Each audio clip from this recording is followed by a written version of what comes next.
राधे राधे, जय माता की भक्तों।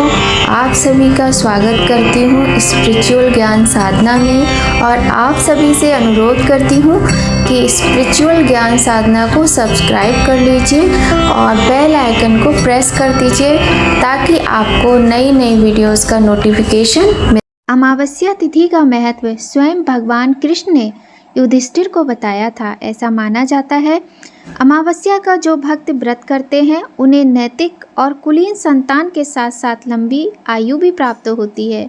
जो लोग इस दिन गंगा जैसी पवित्र नदियों में डुबकी लगाते हैं वे अपने अतीत और वर्तमान के पापों से छुटकारा पा लेते हैं। हिंदू संस्कृति में पीपल के पेड़ का बहुत महत्व है क्योंकि ऐसा माना जाता है कि पीपल का पेड़ पवित्र होता है, इसलिए इसमें देवताओं का वास होता है। भक्तों को सौभाग्य प्राप्ति के लिए इस दिन पीपल के पेड़ की पूजा अवश्य करनी चाहिए। जय माता की। राधे राधे भक्तों, कैसे हैं आप सभी लोग? आशा करते हैं सभी लोग बहुत अच्छे होंगे। बताने के लिए कमेंट में जय माता की राधे राधे अवश्य ही लिखिएगा। तो भक्तों, आज है अमावस्या की तिथि। आज मार्गशीर्ष मास की अमावस्या है। आज हम आपको अमावस्या की कथा सुनाएंगे, अमावस्या तिथि की व्रत कथा। तो सभी भक्तगणों से अनुरोध है पूर्ण भक्ति भाव और श्रद्धा के साथ इस दिव्य कथा का रसपान कीजिए। देखिए भक्तों, आज अमावस्या की तिथि है और अमावस्या की तिथि के दिन जो भी विवाहित महिलाएं अपने पति की लंबी आयु के लिए अमावस्या का व्रत करती हैं और यदि अविवाहित महिलाएं इस दिन व्रत करती हैं तो उन्हें अच्छे और सुयोग्य वर की प्राप्ति होती है। माना जाता है जो सुहागन स्त्रियां व्रत करती हैं उनका सुहाग अखंड रहता है। तो पितृ तर्पण से लेकर पूजा पाठ के लिए आज का दिन बहुत अधिक महत्वपूर्ण होता है। इस विषय में अगर बात करते रहेंगे तो वीडियो बहुत लंबा हो जाएगा। तो चलिए प्रारंभ करते हैं बहुत ही सुंदर सी अमावस्या तिथि की यह व्रत कथा। बोलिए गणेश भगवान की जय, बोलिए गौरी शंकर भगवान की जय, लक्ष्मी नारायण की जय, बोलिए सर्व पितृ देवी देवताओं की जय। एक साहूकार के 7 बेटे और 7 बहू और एक बेटी थी। साहूकार के घर पर एक ऋषि मुनि भिक्षा मांगने आते थे। ऋषि मुनि साहूकार की बहू जब भिक्षा देती तो ले लेते थे, किंतु जब बेटी देती थी तो वे भिक्षा नहीं लेते थे और कहते कि बेटी सुहागन तो है पर इसके बाद में इसके दुख लिखा है। ये बात सुनकर बेटी को चिंता होने लगी और उसका शरीर कमज़ोर होने लगा। उसकी माँ ने पूछा कि बेटी तुम इन दिनों इतनी कमज़ोर होती जा रही हो, ऐसी क्या बात है? तब बिटिया ने बताया कि एक जो ऋषि मुनि भिक्षा मांगने आते हैं वह मुझसे कहते हैं कि तुम्हारे नसीब में सुहाग तो है लेकिन बाद में दुख लिखा है। यह बात सुनकर उसकी माँ ने कहा कि अच्छा, मैं भी सुनूंगी, अगर ऐसा है कल मैं भी देखूंगी। अगले दिन जब वह भिक्षा लेने आए तो उसकी माँ छुप कर बैठ गई। जब बेटी भिक्षा देने लगी तो उन्होंने वही बात फिर से बोली। इतनी बात सुनकर उसकी माँ बाहर निकल कर आई और बोली, एक तो हम आपको भिक्षा देते हैं और ऊपर से हमें आप ऐसा बोलते हैं। तब वह बोले कि मैं आपको बुरा नहीं कहता हूँ, जो सच है वही बोलता हूँ, जो इसके भाग्य में लिखा है वही कहता हूँ।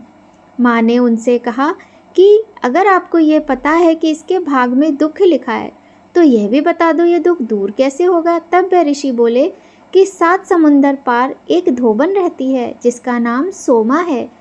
वह यदि सोमवती अमावस्या पर इसको अपने व्रत का फल दे देगी जिसका कि वह व्रत करती है तो इसके दुख का निवारण हो सकता है, नहीं तो विवाह होते ही इसके पति को सांप डस लेगा। ये बात सुनकर माँ बहुत रोने लगी और सोना धोबन के विषय में सोचने लगी और उसने अपने सभी पुत्रों से और बहुओं से कहा, ये सारी बातें बताईं। इसके बाद वह स्वयं सोमा धोबन की तलाश करने लगी। चलते चलते रास्ते में तेज धूप पड़ने लगी तो साहूकारनी एक पीपल के पेड़ के नीचे बैठ गई अपनी पुत्री के साथ। उस पीपल के पेड़ में एक गरुड़ पक्षी का घोंसला था जिसमें गरुड़ का छोटा बच्चा था।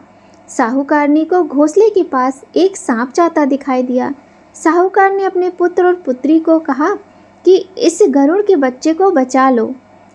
और बचाने के लिए उन लोगों ने फिर उस सांप को मारकर ढाल के नीचे रख दिया। जब गरुड़ पंखनी आई तो घोंसले के पास खून देखकर क्रोधित हो उठी और साहूकारनी को और उनकी बेटे बेटी को चोंच मारने लगी। तब साहूकारनी बोली कि मैंने तो तुम्हारे बच्चे की जान बचाई है, ये सर्प तुम्हारे बच्चे को डसने वाला था और तुम हमें ही मार रही हो।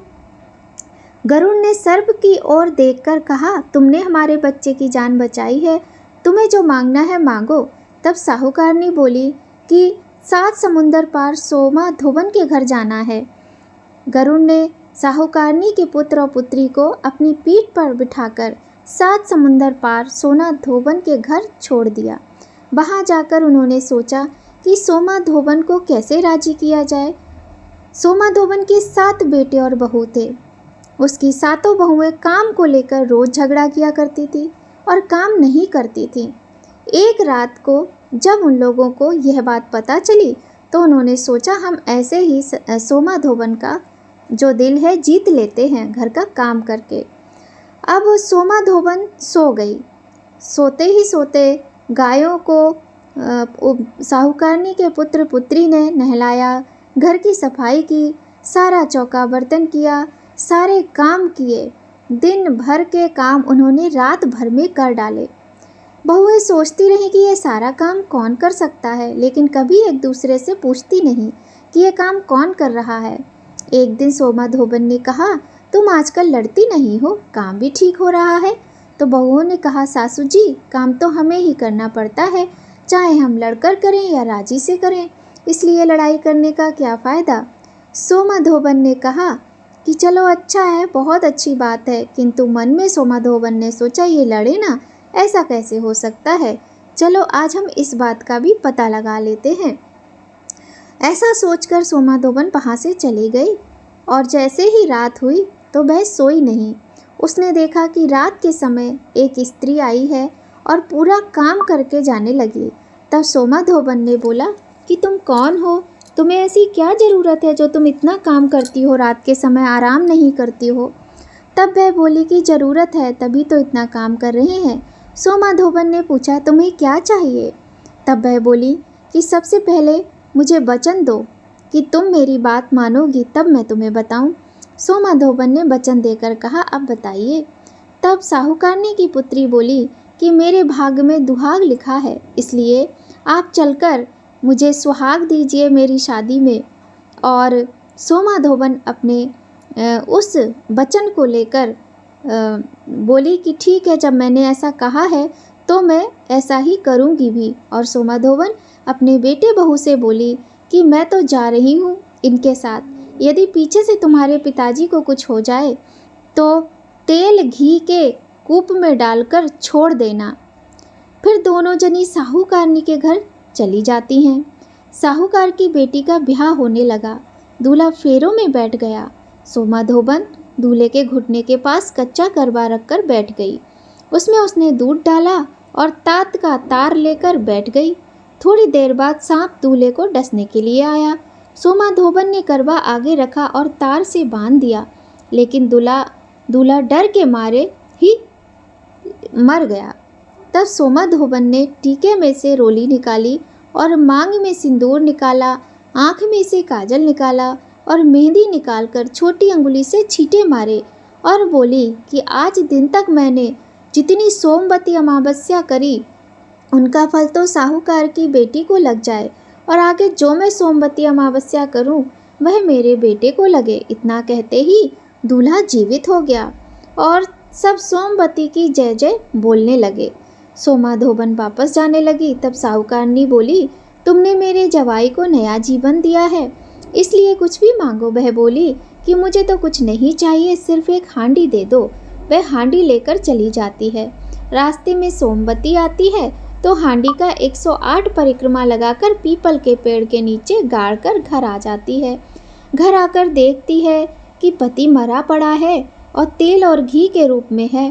तब वह टीका में से रोली निकालती है, मांग से सिंदूर, काजल आँख से और नुम्बा में से मेहंदी निकालकर छोटी अंगुली से छींटे देकर बोली, मैंने जो रास्ते में सोमवती की है उसका फल मेरे पति को लगे। इतना कहते ही उसका पति उठ गया। घर में सभी लोग प्रसन्न हो गए और सोमवती अमावस्या को मेरा क्या है जजमान ने पूछा, दक्षिणा दो। सोमा धोवन बोली कि मुझे तो सोमवती रास्ते में आई थी तो कुछ भी नहीं किया, जो कुछ भी किया वह सब पीपल के नीचे ही गाड़ दिया। ब्राह्मण ने जाकर खोद कर देखा, 108 और 13 सोने के चक्कर मिले। ज्योतिषी ब्राह्मण सबको घर ले आया और बोला कि ऐसी फेरी की है और मुझे बोल दिया कि कुछ भी नहीं किया। सोमा धोवन बोली, यह तो तुम्हारे भाग्य से हुआ है, इसलिए इसे तुम ही ले जाओ। ब्राह्मण बोले कि मेरी तो इसमें चौथी पाती है, अब बाकी आपका मन हो उसे दे देना। सारी नगरी में बोल दिया कि जब सोमवती अमावस्या का व्रत कीजिए। हे सोमवती अमावस, जैसे साहूकार की बेटी को सुहाग दिया वैसा सबको देना। सोमवती अमावस्या की कहानी कहने वाले को, सोमवती अमावस्या की कहानी सुनने वाले को, हामी भरने वाले को और अपने पूरे परिवार को देना। जय सोमवती अमावस, सोमवती अमावस की जय हो। तो भक्तों, यह थी सोमवती अमावस्या की बहुत ही सुंदर सी व्रत कथा। आपको कैसी लगी कमेंट करके ज़रूर बताइएगा। कथा यदि आपको थोड़ी भी अच्छी लगी हो तो लाइक कर दीजिएगा और यदि चैनल पर पहली बार आए हैं तो चैनल को सब्सक्राइब करके बेल आइकन ज़रूर प्रेस कर दीजिएगा। भक्तों, अमावस्या के व्रत के दिन सभी विवाहित स्त्रियों को अपनी पति की लंबी आयु के लिए पीपल प्रदक्षिणा अवश्य करनी चाहिए। इस दिन व्रत रखते हैं यदि तो बहुत उत्तम है, यदि नहीं रखते तो भी पीपल की परिक्रमा अवश्य ही करना चाहिए। पीपल की जड़ में लक्ष्मी नारायण की स्थापना करके कच्चे दूध जल अर्पित करें। पीपल की जड़ में सूत लपेट दें। भगवान का ध्यान करके पुष्प, अक्षत, चंदन, भोग, धूप इत्यादि अर्पण करें। फिर प्रेम पूर्वक हाथ जोड़कर भगवान की प्रार्थना करें और अब पेड़ के चारों ओर ओम श्री वासुदेवाय नमः बोलते हुए 108 बार परिक्रमा करें। इसके बाद कथा सुने और सुनाएं। सामर्थ्य अनुसार दान दें। ऐसा करने से भगवान पुत्र, पौत्र, धन, धान्य सभी मनोवांछित फल प्रदान करते हैं। तो भक्तों, यह थी सोमवती अमावस्या व्रत की कथा, या फिर आप किसी भी अमावस्या की तिथि के दिन यह कथा पढ़ सकते हैं, सुन सकते हैं। यदि सोमवार के दिन अमावस्या की तिथि पड़ती है तो भी आप इस कथा को सुन सकते हैं, इस कथा को पढ़ सकते हैं। भक्तों, आज की वीडियो आपको पसंद आई हो तो वीडियो को शेयर ज़रूर करें अपने मम्मी पापा, भाई बहन, फैमिली, फ्रेंड्स के साथ।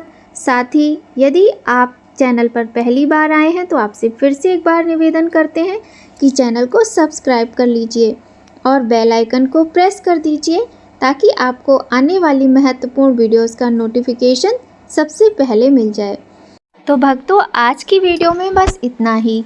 भगवान का आशीर्वाद सदा आप सभी पर बना रहे, इसी कामना के साथ भक्तों, जय माता की। राधे राधे।